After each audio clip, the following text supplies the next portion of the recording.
Oye, ya está listo nuestro compañero Ernesto Garrat, que vamos a conversar sobre una película, sobre series. ¿Cómo estás, Ernesto? Bien, ¿y tú cómo están? Mira que gran Daniel tiene como una recepción adecuada a mi estatus como director de Nerd News, como escritor de ciencia ficción, me recibe con Darth Vader. Gran máscara, ¿eh? Una gran máscara. Oye, espérame, te recibe con Darth Vader y estábamos hablando de un señor que podría ser calificado como un Darth Vader del campo ahí Sí, en pero San Felipe.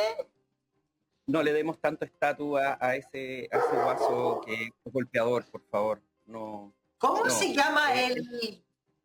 Yo veo poco Es un tele. ¿Cómo homenaje se para llama ti. el matón de los Simpson? Que los Simpson tienen un... Nelson. Sí, Nelson. ¿Qué hace? ¿No hay un capítulo donde Nelson va como presidente del curso? sí, qué Es un poco terrible. Creo que sí. De hecho, también es como pololo de... En un pololo capítulo fue pololo de de Lisa Lisa. en un De Lisa. capítulo. Sí. Sí, Es muy está gracioso volado. porque se vuelve bueno. Lo que pasa Gran es- futuro lo que para los pasa es que- golpeadores, parece. lo que dice Hassan es súper importante. Ahí tenemos la portada de Nerd News, nuestro sitio aliado con ustedes, la voz de los que sobran y de donde yo soy director. Chile al final parece un capítulo malo de Los Simpsons, con estas manifestaciones de gente abusadora, caricaturesca. O sea, uno lo comenta con personas de bien y bien nacidas como personas que jamás podríamos pensar que con una cachetada a una persona en esa situación va a resolver algo o va a ser necesariamente bien criticado. Ser abusador es ser abusador. Oye, buenos días. Hoy día tenemos Tú eres muchas novedades. candidato, espérame, tú eres candidato por una zona, te quería preguntar, ¿sabes también? Porque tú eres candidato por una zona donde también Guasa. habitualmente gana la derecha, que es una zona, ¿no es cierto? Tu distrito ahí en el Maule. Sur, ¿Cómo están claro. los candidatos a alcalde por ahí? Yo he tenido ocasión de hablar con algunos candidatos en algunos lives y me parecen personas bastante sensatas porque igual están dentro de la misma lista que yo. Por ejemplo, hablé con Waldo Alfaro, que me parecía alguien de sensibilidad parecida en el sentido de hay que resolver esta injusticia social que hay en Chile lo más pronto posible. Pero sí, el Maule Sur es una zona conservadora, pero hay que tener en cuenta que acá ganó el 70% del apruebo. No es tan terrible, no estamos hablando de Vitacura, Lo Barnechea, Las Condes, no es ese triángulo de la Bermuda. Entonces, ser candidato constituyente acá es más esperanzador, porque en verdad hay un sistema de, tú sabes, de patronaje, hay una especie de semifeudalismo que todavía continúa, entonces es como volver al pasado en muchos sentidos, especialmente en la lucha de los derechos sociales, y ha sido un trabajo súper bonito el que estamos haciendo y que se va a intensificar en estos días con la gente del comando, especialmente con Daniela Ortega, que es mi dupla, que es una genia, que es impresionante lo que ella sabe porque se dedica al tema emprendimiento científico y salud, Daniela Ortega, y yo aporto con el área cultura y por supuesto mi muy agradable sentido del humor y belleza por lo demás. Entonces ha sido muy interesante todo el recorrido. Oye, ya, vamos al grano con lo que nos convoca el día de hoy, que tenemos muchas noticias y partimos por una película que al menos en mi caso es como que me recuerda a mi infancia. Qué manera, nunca me voy a olvidar de ese baile así. El príncipe en Nueva York. ¿No se acuerdan de esa parte cuando le bailaba la niña que quería ser princesa? Por supuesto, ese baile muy bueno. Estamos por supuesto hablando de la secuela de El Príncipe de Nueva York, esa gran película con Eddie Murphy y Arsenio Hall de 1988. Vaya qué año, por lo demás, vaya Sí, qué año. Y esa película se convirtió en un clásico instantáneo de la cultura pop y hoy, 5 de marzo, finalmente Amazon estrena la secuela, también protagonizada y supervisada por el gran y talentosísimo Eddie Murphy. Es una comedia que nosotros ya podemos ver, a Dios gracias, en Amazon. Es una producción original y tiene, como podemos ver en este tráiler tan chistoso, toda la receta y todas las fórmulas de la producción ¿Qué original. pasó?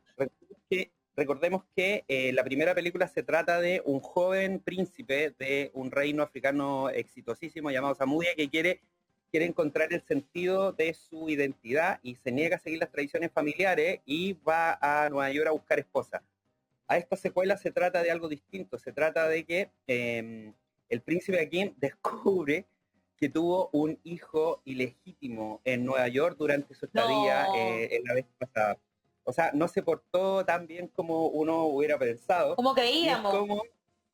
como creíamos, bueno, digámoslo, era un príncipe de Nueva York, y es como este príncipe intenta ajustarse a la vida, este hijo legítimo intenta ajustarse a la vida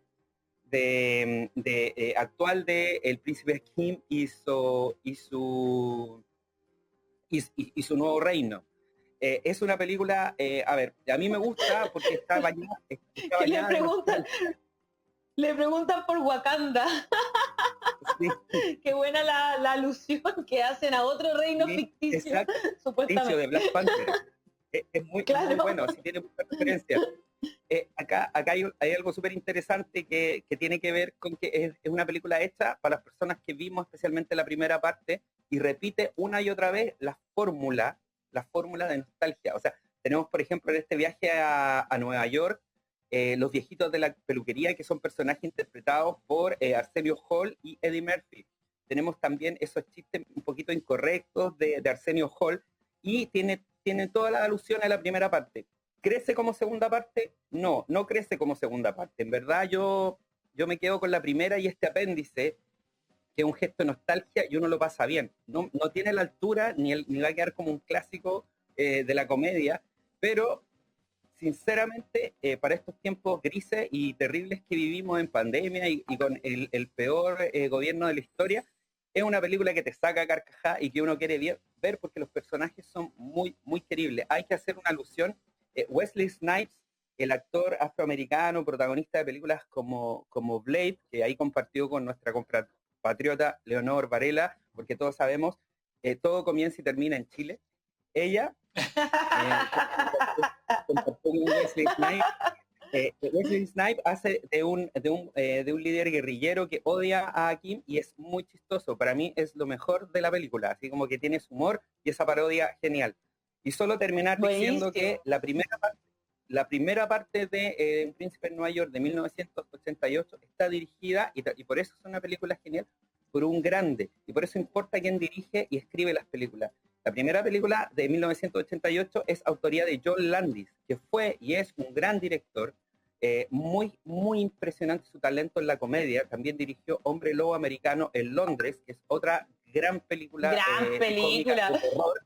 Sí. También dirigió los videos de Michael Jackson, y lamentablemente su carrera se fue a pique cuando dirigió un episodio de Historias Asombrosas, una película maldita, porque en una secuencia de acción donde un helicóptero caía cerca de un actor y dos niños, Big Morrow, el helicóptero mató a estas tres personas. Y la carrera de John Landis acabó, y realmente hizo más cosas después, pero no con la misma intensidad, no con la misma confianza en los estudios, y su carrera quedó de alguna manera hecha, finalizada, capa caída. Pero dentro de las glorias de este gran director está Un príncipe en Nueva York de 1988, y por ese sentido del humor, por esa genialidad que tenía este director para hacer los timings y trabajar muy bien con Eddie Murphy y Arsenio Hall y los demás integrantes, es que esa película se convirtió en un clásico incorrecto, en un clásico que se reía de lo que significaba ser negro en ese tiempo, y que se reía de los negros que querían un poco ser más blancos. Pero lo importante, claro, es que esta película, yo me acuerdo, sí, porque había una cosa para ponerse blanco, po. Había sí, una como, claro, era como un spray para ponerse se blanco, ponía una un cosa gel, así. y se reía un poco de El los blancos pelo, sin alma. de Se reía un poco veras, de los claro. blancos sin alma. Y lo otro que también era bien como en el sentido de que a las mujeres por lo menos era como que el personaje del príncipe, digamos, él no quería una mujer objeto, quería una mujer con la que pudiera conversar, con la que pudiera reírse, con la que pudiera disfrutar. También ahí había una cosa interesante para esos años, creo yo, ¿no? Sí, y una mujer que fuera autónoma, que en el fondo buscara otro sentido de la vida y que no fuera solo una mujer cosificada. Entonces eso era muy interesante. Y en esta película están puestas de nuevo las ideas, se repiten un poco, hay mucha más corrección política. No podía haber tal vez en esta época donde hay tanta cancelación, esa locura y esa especie de libertad creativa que había en los 80.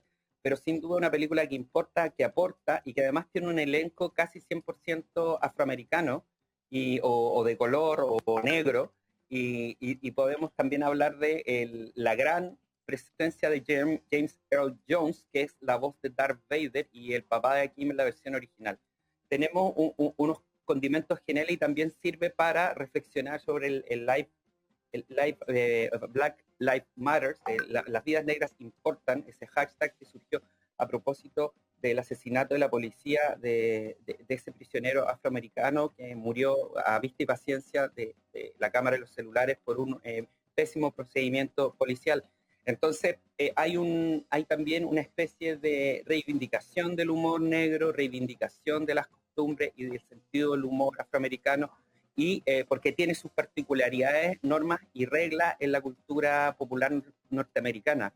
Y eso es súper valioso de apreciar también. Y sin duda es como decir, es un vodevil de grandes talentos, más allá que la historia no funque ni funcione tan bien como en la primera entrega.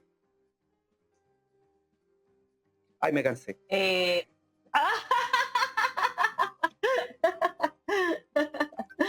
te parece a tenía ti, 4 Hassan? años Tú que eres cuando tan salía eso. anti-cine. ¿Pero la viste? ¿Y no la viste? ¿Viste la Príncipe de Sí, Nueva York? vi en diagonal.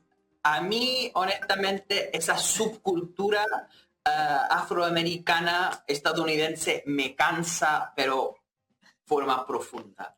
¿No? A ¿Por mí qué te cansa? me acuerdo de Edith Piaf, ¿no? La gran cantante francesa de música maravillosa, Sí. ¿cierto? Hay una película También hay muy una buena. película, eso, Yo- justo te iba a decir lo mismo. Muy linda La película. vida en rosa, súper recomendada. Veo poco películas, pero me encantó, me hizo llorar. Maravillosa la A mí Edith Piaf. igual. Ella en algún momento dice, los estadounidenses no me entienden. Yo soy demasiado triste y ellos son demasiado tontos. Es que el sentido de humor que está en una vulgaridad máxima, es todo así como el cuerpo, algunas personas son gordas, algunas personas son flacas, ja, ja, ja. Hay una cosificación de la mujer típica y esa cuestión que ponen después que él está buscando otro tipo de esposa, no me lo compro para nada. No, honestamente, y hay un elemento súper importante que a mí me genera un enojo extra, ¿ya? Que es la forma en que Estados Unidos, incluyendo la subcomunidad afroamericana, ve a África. Es un invento. Esos países, al final, de ficción, que inventan una idea de África que, si no fueran negros de Estados Unidos los que lo estaban haciendo, sería lo más racista posible. Hay 2 países fundados por esclavos, ¿cierto? Que hicieron revoluciones y trataron de escapar, que son Haití y Liberia. ¿Ya? Liberia es un país donde es muy interesante, de ellos tienen la misma bandera que Estados Unidos. Liberia porque es donde muchos oprimidos por el racismo de Estados Unidos volvieron a África. ¿Ya? Y los mismos afroamericanos construyeron un sistema similar al que Estados Unidos, donde el racismo que opera es entre los afroamericanos de América que vuelven y la población africana, digamos.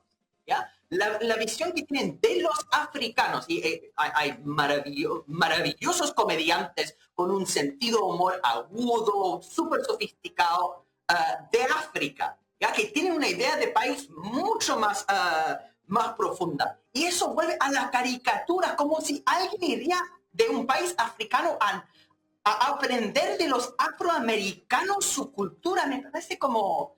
No.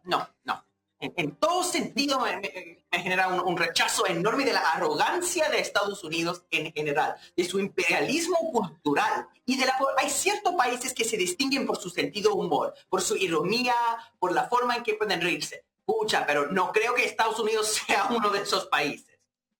O sea, no. Eso es mi conclusión. No. Bueno, Ernesto, saludos.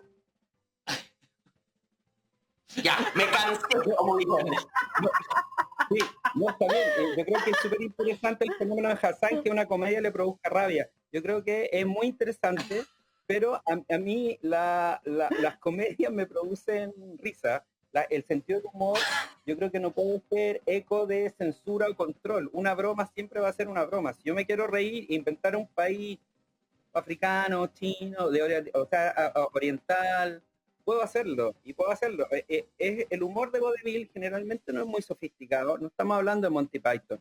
El humor de Vaudeville es grueso, es divertido, tiene imitaciones, es de carnaval, es caricatura. Yo disfruto los dos humores. Yo, de verdad que a mí, por lo menos, me encantan las películas de Monty Python también.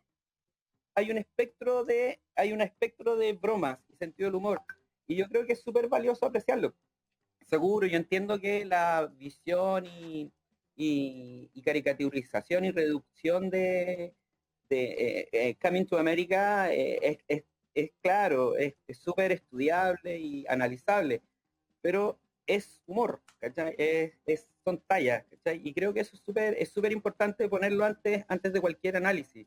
Es una broma, y como broma uno tiene que analizarla como broma, por supuesto, y hay tanto significado entre líneas.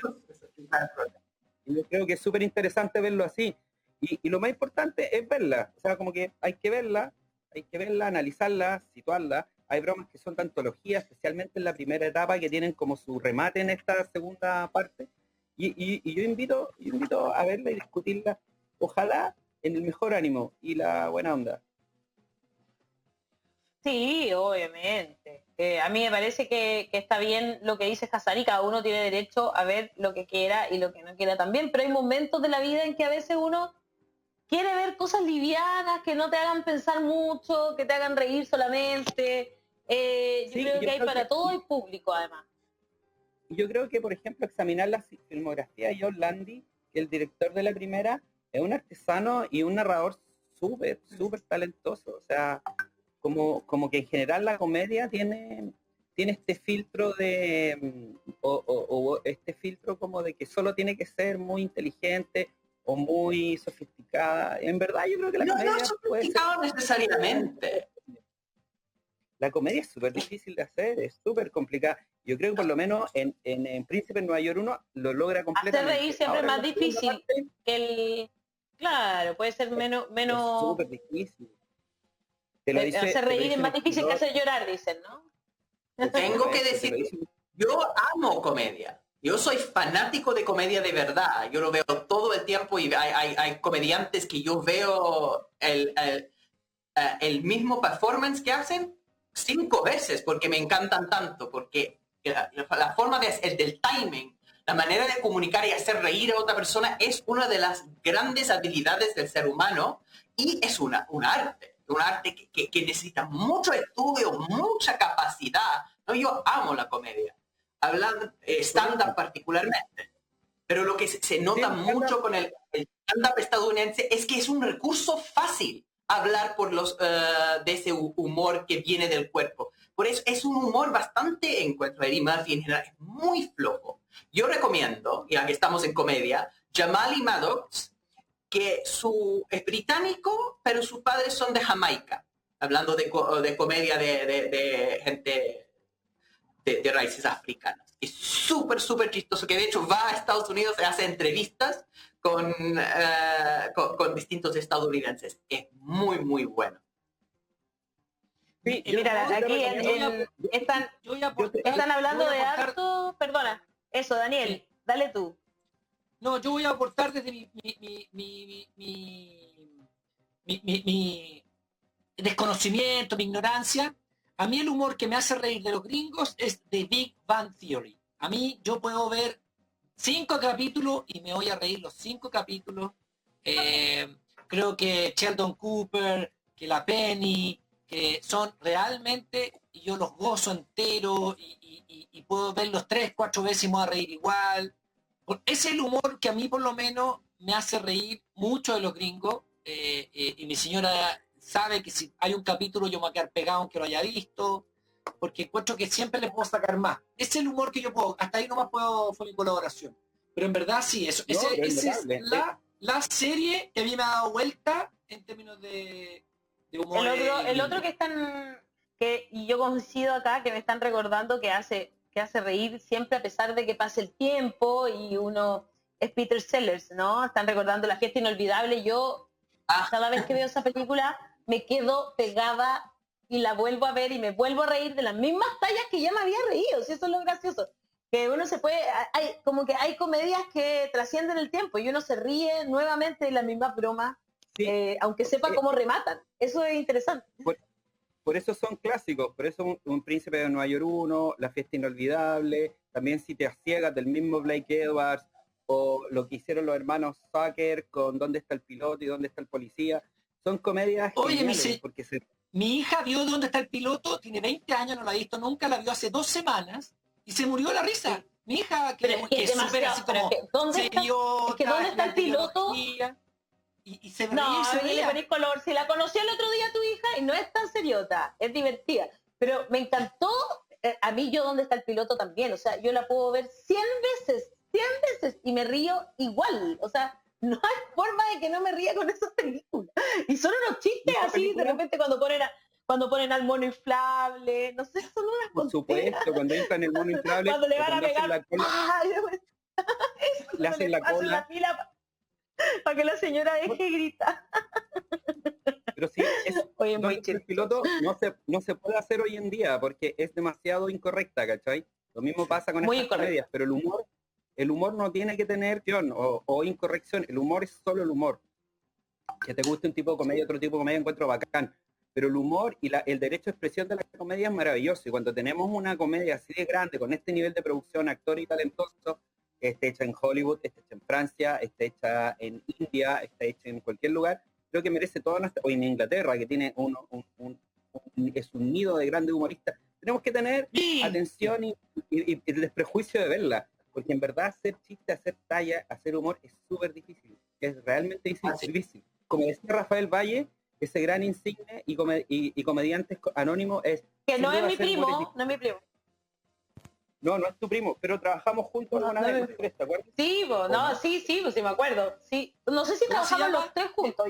Yo trabajé contigo y trabajé con Rafael, pero Sí. Rafael Valle, pero siempre molestábamos con eso, era nuestra talla habitual. Todo, cuando nos presentábamos era, no es mi primo, no es mi prima. ¿Cachai? Por eso ¿Qué lo dije. decía Rafael Valle? Justo estamos en la sección hablando de comedia. Una talla, era una talla. Talla local, pero talla. Exacto, talla interna, pero talla. Pero Precisamente porque el humor es tan difícil de hacer, El Guasón es tan buena película. Porque ahí captura está un poco de la excelente. dificultad. No, me encantó, pero El Guasón como película hace referencia a otra película, ¿cierto? El Rey de la Comedia. El Rey, que es una película, de hecho, de humor que de hecho, es estadounidense, pero es bastante buena esta película, porque es del humor, pero negro, oscuro, del intento de ser chistoso que fracasa. Y es que esa cuestión cuando uno no sabe si reír o llorar, porque está tan impactante esa cuestión. Sí. Ay, qué película más. Tan bacán, yo coincido contigo, el límite tan bacán del Guasón es por un lado Super Taxi Driver, que también es de Scorsese, y por otro lado Super El Rey de la Comedia, también que es de Scorsese. Son las dos caras de Scorsese metidas en el universo de DC Comics, del Guasón. Y esa mezcla es maravillosa. O sea, y más encima poner como recurso en el guión que él tiene esta enfermedad que se ríe inconscientemente, como risa que no puede controlar en momentos de alta tensión, lo hace aún más impresionantemente divertido o intenso o dramático.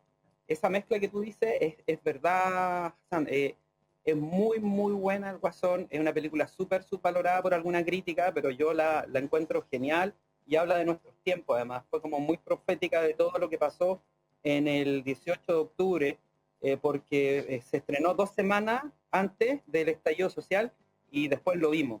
Y es como para reírse y llorar todo lo que pasa. Además es una película muy, muy, muy genial, muy buena, y es una comedia oscurísima, o un drama que quiere reírse de sí mismo porque es demasiado denso. Es muy buena.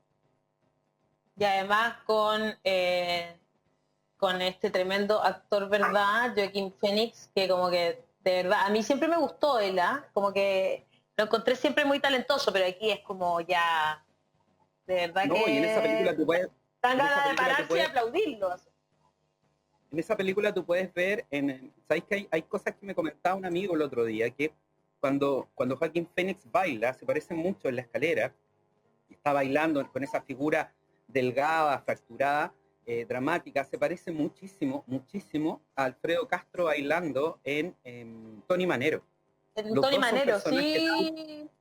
los dos son dos personajes súper desafectados mentalmente. Los dos son personajes que son considerados sociópatas, que están muy desconectados de la realidad, pero que son víctimas de una brutal, víctimas y victimarios de una cruel contexto social y realidad.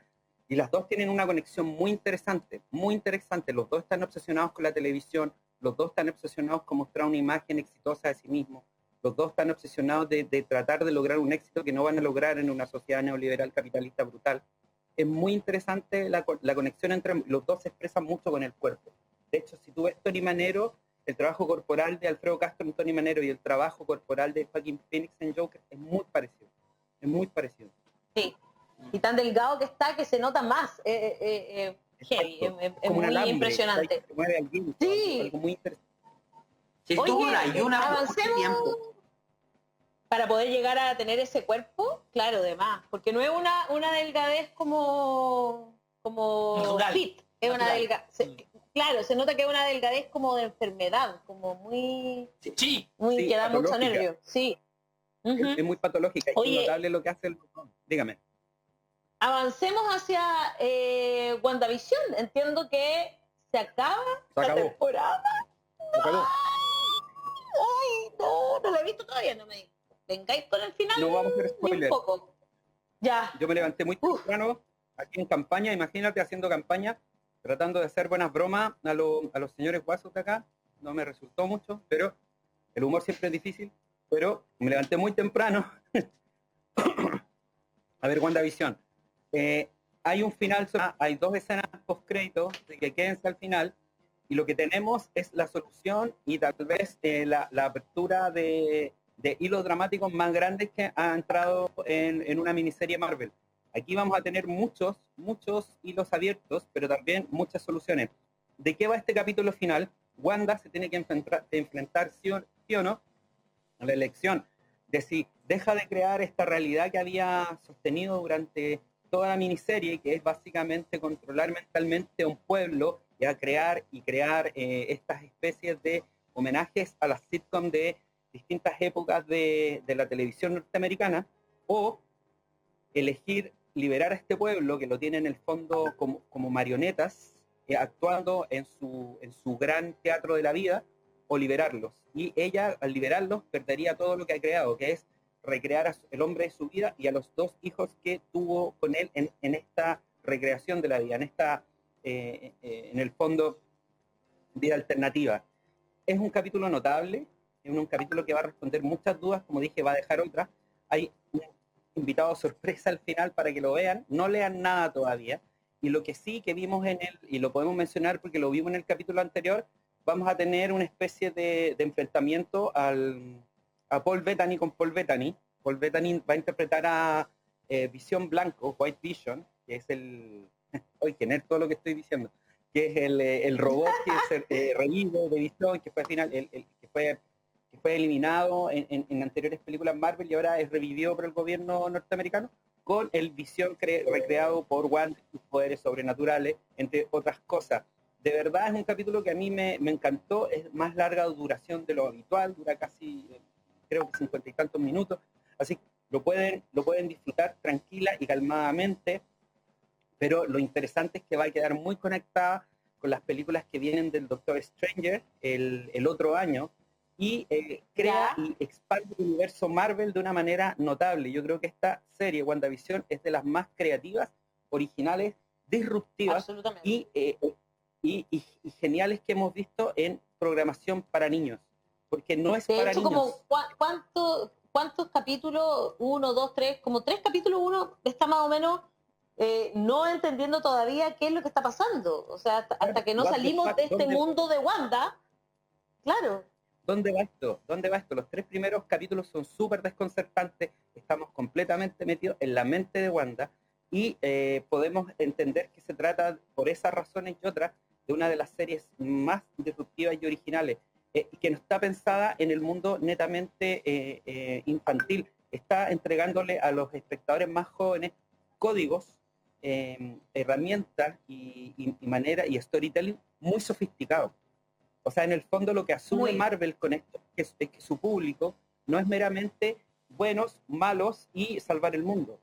Acá no se trata de eso. Aquí es cómo percibimos el mundo, cómo nos recrean el mundo, cómo nos engañan, cómo pueden en el fondo controlarnos una cantidad de sublectura y entre líneas notables. Y además, todos los personajes habitan una sola zona súper grisácea, es decir, de ambigüedad moral extraordinaria. Yo creo que esta serie va a marcar un antes y un después en un hito de considerar al espectador como alguien más inteligente de lo que generalmente lo tratan los demás medios o canales de streaming. ¿Cómo se llama el personaje de la científica que es de Thor? Sí, que me encanta ella.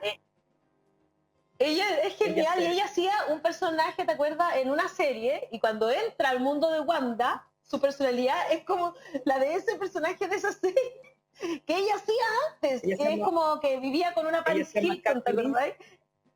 Sí, ella se llama Kat Dennings, es una gran comediante también, es súper importante lo que hablamos. Kat Dennings y muchos de estos actores son antes que nada grandes comediantes. Un gran comediante además puede hacer gran drama y gran matiné. Kat Dennings era protagonista de esa serie que tú dices, Two Broke Girls. Era muy buena. ¡Ella! Claro, Two Broke Girls, me encantaba porque eran dos jóvenes que estaban quebradas, una porque era como la hija de Maddox, ¿se acuerdan de ese caso? Impresionante. Sí, la rubia, claro, que tenía caballos y que metía un caballo a la casa. Tenía un caballo y metía un caballo en el departamento, era muy gracioso. En una pastelería. Exacto, hacían muffins, sí, y para poder juntar la plata, y todos los capítulos era como la plata que juntaban o que dejaban de juntar, porque también tenían que gastar de repente en cosas o tonteras. La plata. Para llegar, era muy bueno. Entonces cuando ella entra al mundo de Wanda, que son como series y todo eso que uno puede ir reconociendo, su personaje es como si volviera a ser parte de esa serie, ¿cachai? Era como el personaje de la serie. Es muy gracioso porque como que tomaba esa forma, ¿cachai? No, muy buena actriz ella además, claro. Y me salió todo lo nerd que tengo, me acabo de dar cuenta. Sí, es verdad, yo también soy un poco nerd, igual que Ernesto. Discúlpenme. Saquemos el nerd interno que llevamos dentro. No es malo ser el ñoño y amar la cultura popular. Y nos da referencia. Nos invitamos a ser ñoños un rato. Sí, por favor. Ñoños pensando. Lo interesante de WandaVision es que imagínate, en el fondo es un poco de, yo sé que quizás no sea muy interesante educar esto, pero una serie pedagógica porque enseña y te conecta hace conexión entre distintas audiencias de distintas generaciones. O sea, tú le puedes decir a un millennial que las series no partieron hace 10 años, que son la sitcom es un género que va a tener como 60, 70 años, que viene del slapstick, la comedia física, que los gringos en Hollywood, con toda la inmigración, cuando fueron hacia del este al oeste norteamericano, instalaron una industria del entretenimiento que ahora es la sexta economía más importante del mundo, y que inventaron la comedia, y que inventaron métodos de la comedia vodevil, de carnavalesca, hicieron negocio a través de eso. O sea, podía hablar de Buster Keaton, es maravillosa. La historia de la comedia está muy vinculada a este tipo de manifestaciones, y que lo tome una serie de superhéroes y lo convierta en el leitmotiv de su historia, encuentro que habla de una inteligencia y de una sensibilidad de parte de estos creadores que es inusitada. Y eso es súper bueno porque están conscientes de su propia historia. Y también con los ecos sociales que hay de medio, la figura de la mujer reivindicando la autonomía, independencia y equidad de género. O sea, tiene una cantidad de ideas, es como para tesis, y que más encima lo haga Disney Plus, un canal que está centrado en los niños y que quiere madurar y ponerse pantalones más largos con este tipo de títulos. Creo que habla también de una mirada y autoconciencia de una industria que sabe que tiene que evolucionar o si no va a perecer. En Facebook, Amelia Enríquez dice, Pero ¿hasta cuándo la próxima temporada? Molesta tener que esperar tanto por las series y algunas quedan sin cierre. Me está representando Amelia. ¿Qué quieres que te diga? ¿Hasta cuándo vamos a esperar? ¿O no va a haber otra temporada? No hay segunda temporada de televisión. Es lo que hay, niños. Y van a sufrir, y van a sufrir, y es lo que hay. Así que lo lamento mucho, lo lamento mucho. Van a tener que continuar con lo que pasa con Sí, no hay segunda temporada hasta que alguien diga que económicamente conviene hacerla y la van a hacer. Eso también puede ser. Eso pasa. No, pero a veces no, como de hecho con el Big Bang Theory en algún momento dijeron no hemos llegado hasta acá con la narrativa. Que al final, oye, yo concuerdo que no puede. Cuando televisión es así.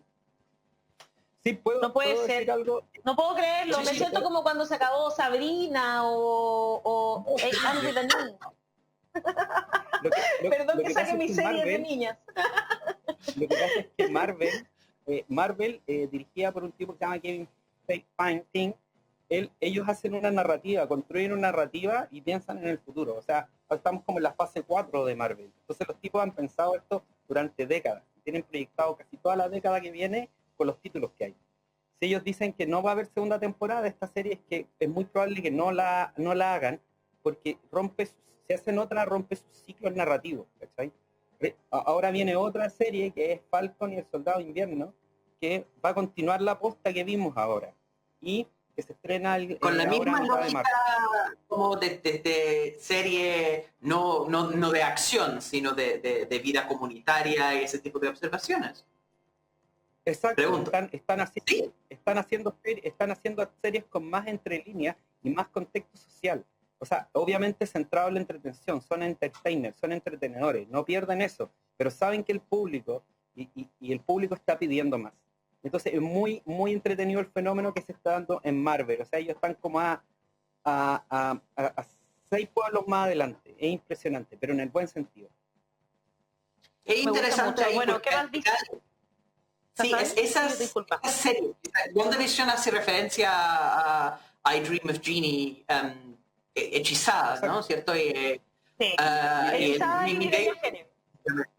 Y esas dos series al final son también mundos de blanco y negro. O sea, hay malas personas y buenas personas. Es de los años, aunque salió en los años 60, es muy del mundo perfecto de los años 50.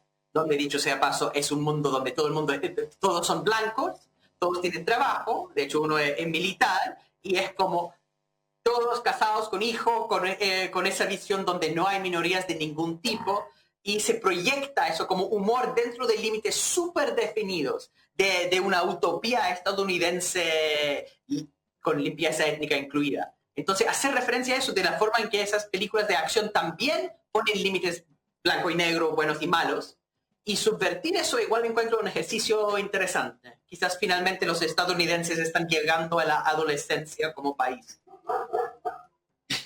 Muy bien. Oye, con esto nos quedaron algunas cosas, eso sí, Ernesto. Nos quedó algo para hablar sobre el Festival de Berlín. Teníamos The Mauritian y French Exit para comentar, pero lo podemos comentar la próxima semana porque tenemos que ir terminando ya. ¿Terminó el Festival de Berlín ya? Sí, terminó. Tenemos la película ganadora. Rodrigo González, acá Franklin Sérpico, está cubriendo el Festival de Berlín para Nerd News desde Santiago, porque es en línea. Nuestro gran colega nos informa que la película que ganó, que le dieron el streaming, lo está viendo desde San Miguel, cubriendo. ¿Dónde estás? Estoy en Berlín desde San Miguel. Qué maravilloso. Y, maravilloso. Amo. Maravilloso. No queremos engañar a ningún lector o espectador de Nerd News. Y podemos decir que la película que ganó es Bad Luck Banging, del romano Lonnie Porn. Perdón, ganó, el título se llama Bad Luck Banging o Looney Porn, del rumano Radu Jude, y es una película que habla de cómo en un colegio se filtra el video de una profesora teniendo sexo con su esposo en las redes sociales, y en el fondo ella es linchada y humillada por la intolerante e hipócrita sociedad romana, un país donde la extrema derecha y los nacionalismos van en alza.